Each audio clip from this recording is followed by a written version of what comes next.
রাষ্ট্র নির্বাচনের খবর রাখতে রাজশাহীতে আছেন সহকর্মী নূর নবী সরকার। আরো খবর নিয়ে যোগ দিচ্ছেন আমাদের সাথে।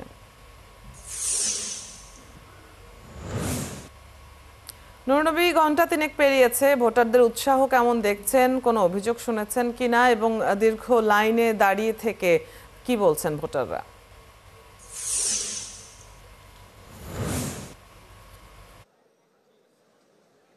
হ্যাঁ, দীর্ঘ লাইনে দাঁড়িয়ে থেকে ভোটাররা বলছেন যে এটাও তাদের আনন্দ। কারণ তারা অপেক্ষা করছেন তাদের ভোটাধিকার প্রয়োগের জন্য। খুব বড় রকমের অভিযোগ আমরা পাইনি। অমোচনীয় যে কালিটা আছে সেই কালিটা খুব বেশিক্ষণ হাতে দিলে থাকছে না, মুছে যাচ্ছে, এরকম অভিযোগ করেছে।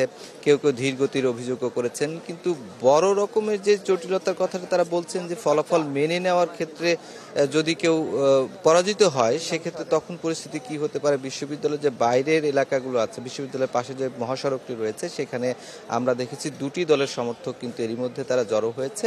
তো সেখানে নিরাপত্তা শঙ্কা থাকতে পারে। তবে আইন শৃঙ্খলা রক্ষাকারী বাহিনী বলেছে তারা কোনো ধরনের ছাড় দেবে না। প্রশাসনের পক্ষ থেকে বলা হয়েছে যে এখন পর্যন্ত তারা যে স্বচ্ছতা বজায় রেখে ভোট গ্রহণ করছেন, তারা সেই স্বচ্ছতা বজায় রেখে ভোট গ্রহণ করবেন। আমরা একটি ভোট কেন্দ্রের সামনে আছি, মতিহার হলের ভোটাররা ভোট দিচ্ছেন। পদার্থবিজ্ঞান বিভাগ এবং সায়েন্সের একটি একাডেমিক ভবন, সেখানে অনেক ভোটারকে আমি এখনই দেখতে পাচ্ছি দীর্ঘ সারিতে দাঁড়িয়ে আছেন তারা অনেকক্ষণ ধরে, এবং ভেতরেও এরকম একটি লাইন রয়েছে।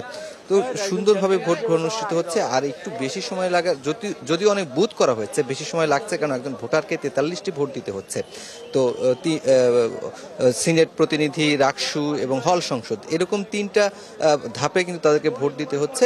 সব মিলিয়ে পুলিশের পক্ষ থেকে বলা হয়েছে নিরাপত্তা পরিস্থিতি ভালো হয়েছে, বিশৃঙ্খল কোনো ঘটনা নেই। প্রার্থীদের পক্ষ থেকেও খুব বড় রকমের যে অভিযোগ সেটি কিন্তু নেই।